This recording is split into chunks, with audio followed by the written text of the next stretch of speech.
At a recent Black Coffee morning event at our London offices, a panel of experts explored Russia's economy in times of sanctions and the outlook for 2016. There have been inconclusive reports on whether the sanctions have had a great impact or not.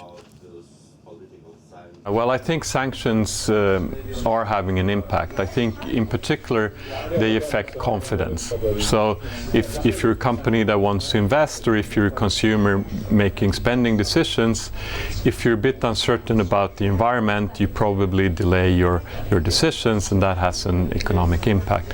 I think it's too early to figure out exactly the numbers of sort of what is the exact number that this leads to, but I think it's important, and I think it's particularly important for longer term growth prospects, because Russia really needs investment, more knowledge, probably in the form of foreign direct investment also, which is particularly difficult to attract if you're under a sanctions regime. The economic troubles right now is primarily linked to the decline in oil prices.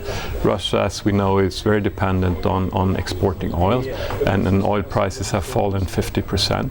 I think they did the right thing with letting the ruble depreciate, because it really preserves the government's budget. However, it has pretty serious implications on inflation and consumer spending. So from a welfare perspective, I think the impact is sort of larger than what we see from pure GDP numbers at this point. Some believe that Russia's military actions in Syria might provide them with greater political leeway with the West. Well, I don't think there's a big extra price tag on being militarily involved in Syria, in the sense that maybe this opens up for new discussions about getting rid of some of the sanctions that come along with the involvement in Ukraine.